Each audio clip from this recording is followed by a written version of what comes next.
De retour dans l'Africa Newsroom, nos éditorialistes Samuel Gembok, Jean-Marie Bitomo et Alfred Chongo sont toujours avec nous. Et tout de suite, c'est les dossiers du jour.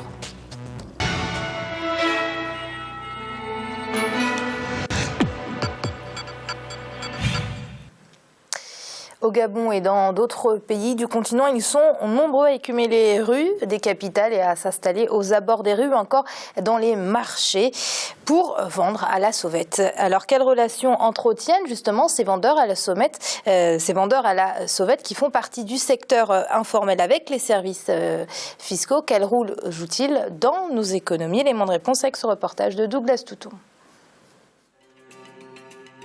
Vendeurs à la sauvette, cireurs de chaussures et autres, les petits métiers du secteur informel occupent de nombreux jeunes sur le continent. Mais ces activités restent caractérisées par une certaine précarité. Les conditions de travail sont parfois difficiles et surtout dangereuses. Au Gabon, ces dernières années, les conditions socio-économiques de la population se sont détériorées. Une situation à l'origine de la croissance du secteur informel sur le territoire national, selon les économistes. Mais les pouvoirs publics essaient par tous les moyens de freiner cet essor. Un récent recensement du Centre de développement des entreprises a révélé que plus de 10 000 commerçants à Libreville et ses environs exercent dans l'informel. Selon une estimation du ministère de l'économie, le secteur informel qui échappe au contrôle de l'État brasse un peu plus de 9 milliards de francs CFA par an. L'informel prend des proportions importantes chaque jour un peu plus et la pauvreté endémique qui frappe le Gabon contraste avec son produit national brut par habitant qui s'élève à 24,28 milliards de dollars. Dans un tel contexte, comment les acteurs de l'informel se débrouillent-ils au quotidien? Quel rôle jouent-ils dans l'économie sociale au Gabon? Christ Nzambe a 16 ans. Sorti très tôt du système éducatif par manque de moyens, la vente à la sauvette est la seule alternative pour subvenir à ses besoins. Le jeune Christ démarre son activité dès 6 h du matin pour l'achever autour de 20 h. Tout au long de la matinée, soleil et discourtoisie des clients sont son quotidien. Pourtant, cela ne le décourage pas, bien au contraire. Je vends un Kleenex à 100 francs. Bon, par jour, je peux gagner 4 000. Si c'est trop, 6 000. Je trouve que ça marche. Pour les observateurs, les acteurs de l'informel jouent un rôle non négligeable dans l'économie du pays. Secteur bien connu de l'État, pourtant il échappe encore au contrôle. Au Gabon, l'une des raisons de la non-maîtrise de l'informel serait la corruption. Un système de corruption qui s'est installé. Parfois, vous allez voir des agents qui viennent vers ces personnes avec plusieurs tickets. Il y a des tickets officiels, il y a des tickets officieux. Donc du coup, ce qui rentre dans les caisses ne constitue absolument rien du tout, parce que ce sont les administrations, les responsables de ces administrations qui mettent des circuits parallèles. Vous vous rappelez le scandale des timbres à la mairie? Donc, si le système de corruption n'est pas mis en place au niveau de l'administration, l'informel peut constituer un atout majeur pour le développement du pays. La trentaine révolue, Anastasie, équato-guinéenne, est femme de ménage et mère de 2 enfants. Tout comme le jeune Christ, elle aussi démarre sa journée à 6 h du matin. Avec ses 10 abonnés, elle a développé le système de travail à l'heure, entre le lavage, le repassage et le ménage. Chez cette jeune femme, le respect de l'heure est primordial. Selon les contrats verbaux signés avec ses 10 patrons, elle passe 3 heures au maximum par endroit et par jour. Elle termine sa journée tous les jours à 17 h du lundi au samedi. Je fais le ménage, de laver et repasser. Et ce sont mes petits bricoles que je fais pour nourrir ma petite famille, que je puisse vivre. Actuellement, je travaille sur, je peux dire 10 personnes. Je me paye en fonction que je travaille. À la fin du mois, je peux gagner 200 000. Parce que ce sont les bricoles qui payent. Aujourd'hui, on peut presque tout acheter dans la rue, sur les parkings, à la sortie des supermarchés. Des légumes aux vêtements et autres accessoires, téléphones portables et meubles. Devenus très nombreux, les commerçants informels concurrencent les magasins légalement installés. Je pense qu'un pays ne peut pas vivre sans économie, sans l'informel.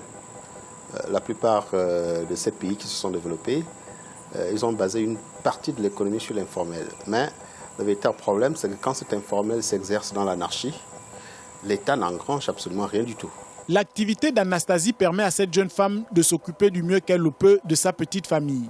Grâce à son entreprise, elle gagne mieux sa vie qu'un fonctionnaire de catégorie C. Je suis contente de le faire parce que pour moi, je vois que c'est bien. Quand je le fais, c'est bien. Parce que ça me permet de bien m'organiser. Parce que quand je fais ça, moi, je m'en sors quand même à la fin du mois. De nombreuses campagnes de sensibilisation visant à éradiquer le phénomène au Gabon ont été initiées en vain. Les acteurs de l'informel, vendeurs à la sauvette ou du coin de la rue, en passant par les employés de maison, demeurent en raison de la crise économique que connaît le Gabon. Non, je ne paie pas les impôts. Parce que mon argent, je le prends à la main et ce que je gagne, ça ne me permet pas que je peux payer les impôts. La chute du baril du pétrole, une économie en perte de vitesse et un taux de chômage qui touche plus de 95 000 personnes, autant de motivation pour les acteurs de l'informel. L'économie tourne avec la création d'emplois et s'il y a création d'emplois, il y a croissance. Et donc, plus on va encadrer l'informel, plus ceux qui ne peuvent pas intégrer des entreprises formellement constituées, ils trouvent là un moyen de subsistance. Le secteur informel représente environ 50% de la valeur des importations gabonaises. Selon une source du ministère du Commerce et de l'Industrie, les acheteurs et revendeurs organisés en circuit déclarent généralement des chiffres fantaisistes pour échapper à la fiscalité. Aider les petites et grandes entreprises à sortir de l'informel reste donc une des priorités offensives des autorités administratives du pays. En effet, réussir à encadrer ce secteur faciliterait la maîtrise du tissu fiscal. Samuel, on vient de le voir dans le reportage, 10 000 commerçants à Libreville et ses environs exercent dans l'informel. C'est un chiffre qui en dit long. C'est un chiffre qui en dit long. Ce n'est pas une particularité pour le Gabon. C'est quasiment tous les pays africains qui connaissent cette réalité économique-là. Ce qu'il faudrait peut-être souligner, c'est que ce qui est à condamner d'ailleurs, c'est la lenteur prise par les pouvoirs centraux et les gouvernements, parce que l'économie informelle, c'est une activité qui se développe depuis plusieurs décennies maintenant. Et l'incapacité des gouvernements à formaliser ce secteur démontre très bien que cela ne constitue pas une priorité gouvernementale. Or, c'est un secteur important pour la dynamisation des économies, pour la capacité de l'État à résorber le chômage qui est ambiant dans la plupart de ces pays. Et c'est une perte énorme pour les générations à venir. Parce que quand vous voyez ces familles qui, avec la pénibilité de cet emploi, qui se déploient tous les jours dans ces différents métiers et qui n'ont aucune perspective de carrière dans l'avenir, ni pour eux-mêmes, ni pour leurs enfants, cela est profondément inquiétant. Alors, Alfred, on l'a vu dans le reportage, le secteur informel, ça touche aussi bien les femmes que les hommes, les personnes âgées. Les plus jeunes, on constate en fait qu'il n'y a pas de travail et c'est là l'échec de l'État. Absolument. C'est d'ailleurs à s'interroger sur le slogan justement de l'émergence. Quand on voit la persistance justement du secteur informel, qui permet à beaucoup de familles, à beaucoup de jeunes, à beaucoup de personnes de pouvoir survivre, de pouvoir subsister, de pouvoir s'en sortir. Qu'est-ce que ça dit par rapport à la gestion publique de l'économie? Ça veut dire qu'on ne crée pas d'emplois. Si on ne crée pas d'emplois, donc on l'a dit dans le reportage, il n'y a pas de richesse, il n'y a pas de croissance. Les États ont du mal effectivement d'abord à créer des emplois pour les jeunes qui ont été à l'école. Ceux qui sont déscolarisés se débrouillent justement par le biais de cet informel. Je pense que c'est une erreur de croire qu'on peut formaliser cet informel-là, qui existe depuis toujours d'ailleurs. Les mamans qui vendent dans les marchés ou dans les coins de rue, ça ne date pas d'aujourd'hui. Et donc effectivement, on l'a vu même dans le reportage, disons aussi qu'il y a de la part de l'État la corruption, le détournement.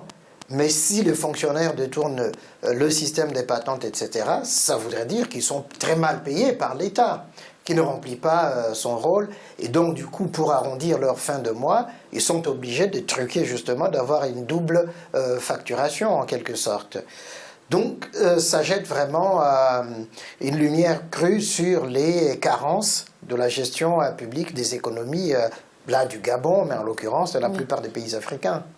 Alors Jean-Marie, ce secteur formel, c'est bien évidemment des milliards de francs CFA qui transitent entre les mains de ces personnes, des milliards de francs CFA qui bien évidemment ne sont pas imposés. Alors le secteur informel, est-ce que c'est une grosse perte pour les caisses de l'État? En tout cas, c'est une grosse perte pour les caisses de l'État manifestement, mais c'est également une amélioration des conditions de vie des personnes qui y travaillent.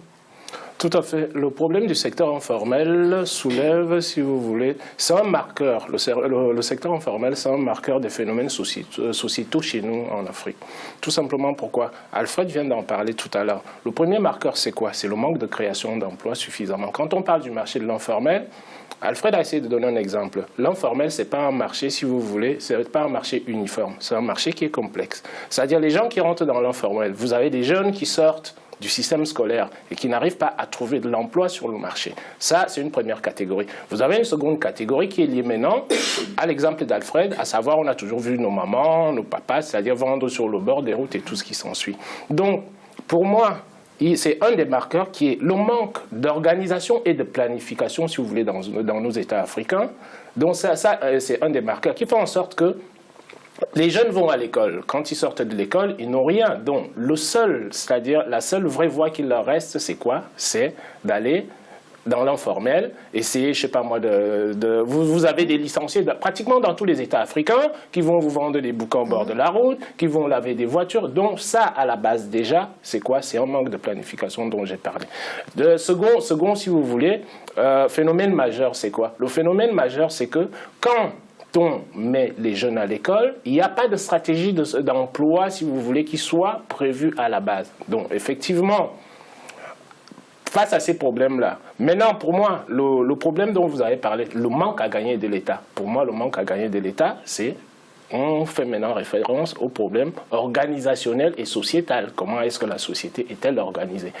Bon, de mon point de vue, est-il logique aujourd'hui, par exemple, qu'on demande à l'État, qu'on lève les impôts sur toute cette population-là? Point d'interrogation. Moi, je m'interroge, je n'ai pas de solution là-dessus.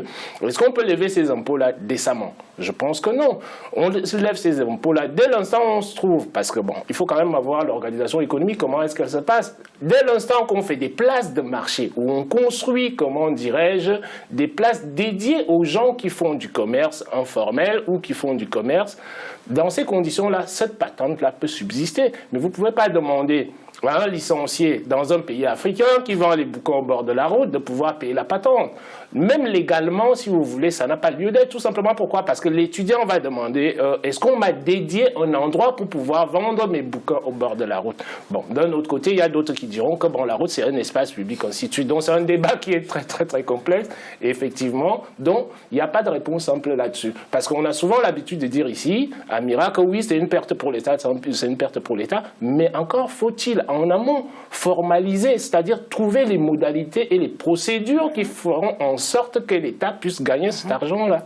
Alors, Samuel, comme vient de le dire Jean-Marie, on dit souvent que ce secteur informel, ça représente une grosse perte pour les caisses de l'État, mais comme je le disais, ces personnes qui travaillent dans le secteur informel, elles sont bien évidemment de l'argent, donc elles consomment, donc je veux dire, c'est quand même un cercle vicieux.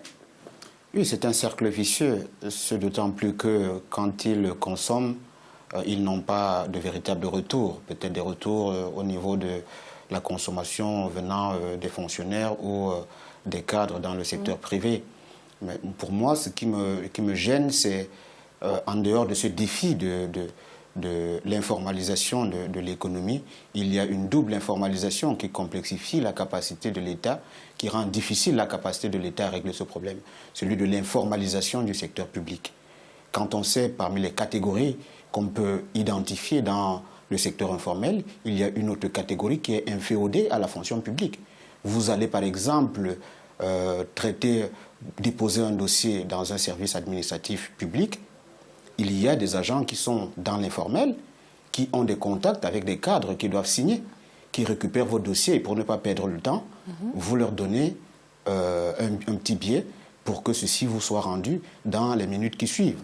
Donc la fonction publique elle-même, elle a tout intérêt à voir ce secteur prospérer. Et c'est ce qui est très inquiétant, encore une fois.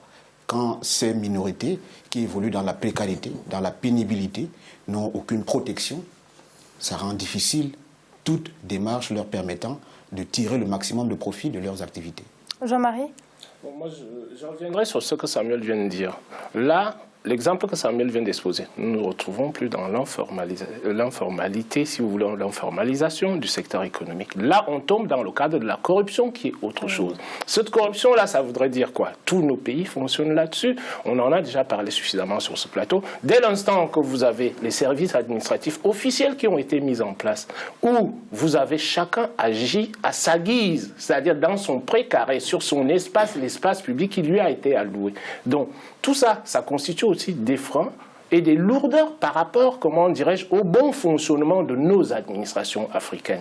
Donc là, on sort du cadre de l'informel. Ce n'est pas de l'informel pour moi. Ça, c'est tout simplement de la corruption. Moi, je parle justement... Samuel, très vite, on a fini. Quand je parle de catégories dans le secteur informel, ces jeunes-là qui travaillent en longueur de journée, ils ont, justement, donc ils sont à la fois dans... Mais pour moi, c'est pas de l'informel, c'est de la corruption, ce que tu as décrit. La corruption, c'est celui qui perçoit l'argent de cet agent, mais celui qui utilise ce travail, il est dans l'informel. Puisqu'il a un salaire, à la fin du mois, il se débrouille, puisqu'on parle de débrouille. Il est dans la débrouille comme tout le reste. Oui. Et donc c'est pourquoi je parle de catégorie. Parce qu'il s'est pas fait corrompre, puisqu'il ne travaille pas dans la fonction. On peut établir une typologie dans le secteur informel. Il y a ceux qui font dans la coiffure, Messieurs, c'est la fin. Désolé. C'est l'heure de marquer une courte pause. On se retrouve très vite. À tout de suite.